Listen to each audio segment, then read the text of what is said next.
जसं विरोधी पक्षनेते म्हणाले की 8 वर्षानंतर पहिल्यांदा महानगरपालिकेमध्ये विशेष सभा झाली आणि त्याच्यात अनेक विषयांसंदर्भात चर्चा झाली आणि पक्ष म्हणून आता या ठिकाणी ह्या सर्व विषयांकडे पाहत असताना आम्हाला आश्चर्याचा धक्का बसला की डीपीडीसीच्या विषयासंदर्भात, ज्याच्यामध्ये डीपीडीसी मध्ये 26 कोटी 11 लाख रुपये छत्रपती शिवेंद्रराजे भोसले साहेबांच्या नेतृत्वामध्ये मंजूर झाले होते, त्याची एक वर्षभर प्रोसेस झाली, त्याची वर्क ऑर्डर देण्यात आली आणि त्याचे कामही पूर्ण शहरभरामध्ये चालू झाले.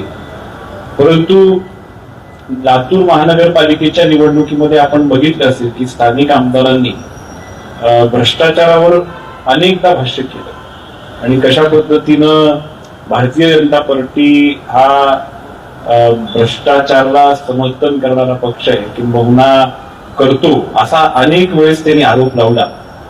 परंतु पहिल्याच या सभेमध्ये आपल्याला असं थेटपणे दिसतंय की काँग्रेसचे कार्यकर्ते नेते ह्या कामांना त्या ठिकाणी थांबवण्याचं काम करतात.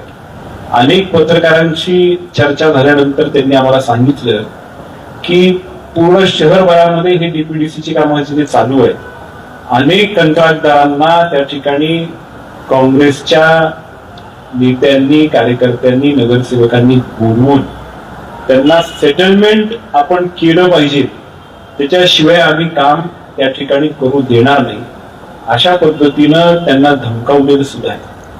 आणि म्हणून ज्या नेत्यांनी महानगरपालिकेच्या निवडणुकीमध्ये भ्रष्टाचाराचे आरोप भारतीय जनता पार्टीवरती केले, आता तेच नेते ह्या डीपीडीसीच्या कामामधून आपलं कमिशन घेऊ इच्छितात. अन्यथा शहरभरामध्ये होणाऱ्या कामाला जेव्हा कुठलीही तांत्रिक अडचण नाहीये त्याला थांबवण्याचं काही कारण नाही. एकमेव कारण हे काम थांबवण्याचं एवढाच उद्देश दिसतो की त्याच्यामधून आपल्याला 10-5% कमिशन कसं घेता येईल अशा पद्धतीचा एक प्रयत्न काँग्रेस पार्टीच्या माध्यमातून आपल्याला दिसतोय. आणि म्हणून आमचा भारतीय जनता पार्टी म्हणून थेट सवाल स्थानिक आमदारांना आहे की तुम्ही एवढे भ्रष्टाचाराच्या विरोधातले धडे या महानगरपालिकेच्या निवडणुकीमध्ये दिले आणि तुमची सत्ता आल्यानंतर पहिल्याच बैठकीमध्ये भ्रष्टाचाराला पूरक असेल असे विषय त्या ठिकाणी सभेमध्ये आणून तुम्ही नेमकं साध्य काय करताय असा प्रश्न सामान्य लातूरकरांना पडतो. आणि मी सुद्धा एक सामान्य नागरिक म्हणून मला असं वाटतं त्याच्यामध्ये एकमेव कारण आहे की काहीतरी आर्थिक गोष्टी व्हाव्यात आणि कमिशन बाजी व्हावी अशा पद्धतीचा त्याच्यामध्ये प्रयत्न दिसतोय.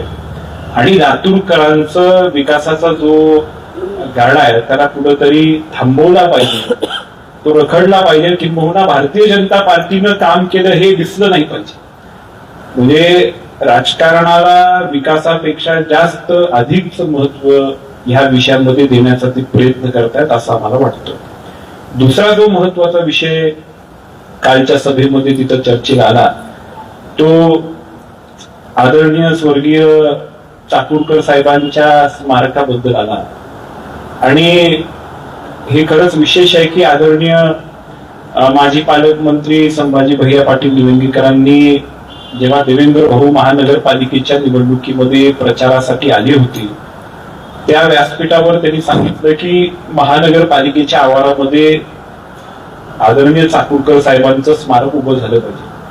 आणि त्याला उत्तर देत असताना राज्याचे लाडके मुख्यमंत्री देवेंद्र फडणवीस साहेब म्हणाले की अतिशय चांगली संकल्पना आहे की जिथून चाकूरकर साहेबांचा राजकीय प्रवास चालू झाला त्याच आवारामध्ये एक मोठं स्मारक चाकूरकर साहेबांचं उभं राहिला पाहिजे, किंवा त्याला जितकी काही फंडाची आवश्यकता असेल तो सर्व फंड मी स्वतः देईन असं आश्वासन आदरणीय मुख्यमंत्र्यांनी केलं.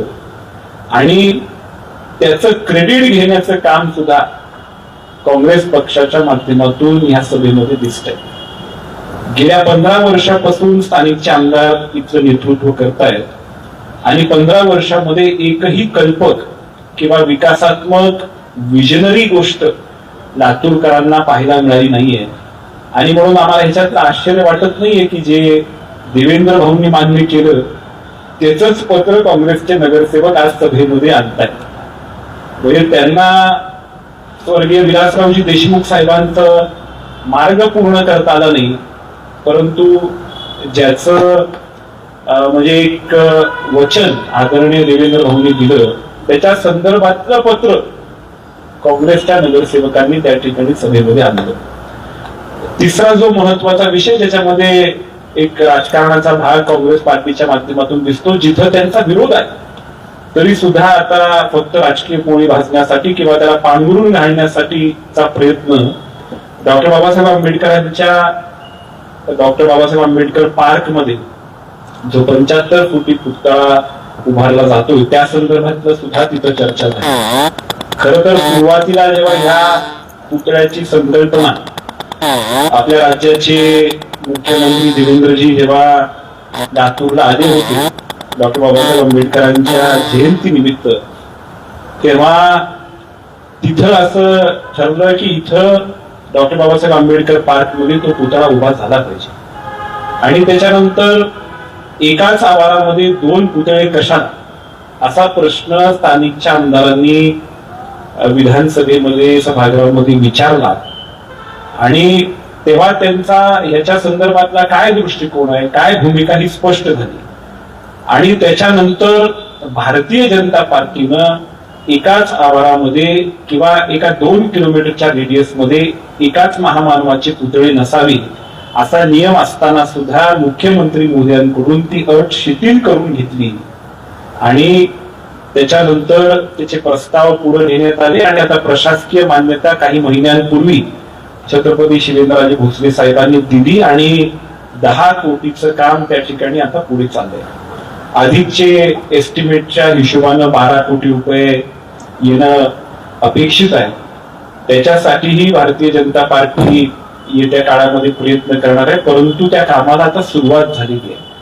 आणि आज जेव्हा आम्ही सभागृहामध्ये तो विषय पाहतोय, स्थानिकच्या आमदारांनी त्याला विरोध केला असता सुद्धा आता त्याच्यावरती पांघरून घालण्याचं काम भारतीय जनता पार्टीचं जे काम आहे त्याला त्याची राजकीय पोळी भाजण्याचं काम ते सभागृहामध्ये करू इच्छित आहे. आपल्या महानगरपालिकेच्या निवडणुकीतच नाही तर विधानसभेमध्ये किंवा 4-5 वर्षामध्ये तुम्ही अनेकदा ऐकलं असेल की पूर्ण महाराष्ट्रामध्ये मराठवाड्यामध्ये एकमेव महिलांना मोफत सिटी बस सेवा ही लातूर महानगरपालिकेनं आमदारांच्या नेतृत्वामध्ये केली असं ते सतत भाषणामध्ये सांगतात. परंतु तिथली जी परिस्थिती आपण आज पाहतोय की अतिशय फाजील कार्यक्रम त्यांच्या ह्या योजनेच्या माध्यमातून आपल्याला पाहायला मिळतोय. आणि लोकांची दिशाभूल करण्याचं काम इथलं स्थानिकचं काँग्रेसचं नेतृत्व करते. 1.5 लाख महिला आपल्या लातूर शहरात राहतात आणि त्याच्यामधून स्मार्ट कार्ड महापालिकेनं फक्त 10,000 महिलांसाठी काढलेले, 5,000 स्मार्ट कार्ड ते महिलांना वितरित केलेले आणि 5,000 स्मार्ट कार्ड अजूनही महानगरपालिकेकडे आहेत. आणि म्हणून 1.5 लाख महिलांमधून फक्त 5,000 महिलांना मोफत सिटी बस सेवा ही महानगरपालिकेच्या माध्यमातून मिळते. आणि स्थानिकचे आमदार वारंवार असं सांगतात की महाराष्ट्रामध्ये एकमेव अशी योजना आहे जिथं सरसकट महिलांसाठी मोफत सिटी बस सेवा त्यांच्या माध्यमातून त्या ठिकाणी कार्यान्वित करण्यात आलेली आहे. पण हे सरासर खोट आहे. फक्त 5,000 लातूर शहरातील महिला या सिटी बस सेवेचा लाभ घेत आहेत. आणि म्हणून त्यांनी जे काही भाषणं किंवा राजकीय भाषणं निवडणुकीच्या दरम्यान केलेली ते सरासर खोटे. त्याच्यामध्ये ही टिप्पणी जोडायला हवी होती की सरसकट महिलांना नसून फक्त 5,000 महिलांना मोफत सिटी बस सेवा त्या ठिकाणी मिळते. अशा अनेक विषयांवरती कालच्या सर्वसाधारण सभेमध्ये चर्चा झालेली आहे. आणि आत्ताच विरोधी पक्ष नेत्यांनी जे सांगितलं की कशा पद्धतीचं वातावरण महानगरपालिकेमध्ये पाहायला मिळालं आणि ही अतिशय चिंतेची बाब आहे. लातूर शहरामध्ये भारतीय जनता पार्टीमधून म्हणून आम्ही सर्व नेते त्या ठिकाणी एक चांगला चेक देण्याचं काम, ज्याच्या माध्यमातून विकासात्मक काम लातूर शहराचं होईल असा आम्ही ठामपणे त्या ठिकाणी प्रयत्न करणार आहोत. आणि कुठलीही गोष्ट सहजपणे लातूरचा ट्रॅक बिघडणार नाही अशा पद्धतीची भूमिका भारतीय जनता पार्टीचे सर्व नेते आणि सभागृहातले सर्व नगरसेवक आणि भारतीय जनता पार्टीची पूर्ण टीम घेईल असा या ठिकाणी विश्वास व्यक्त करतो.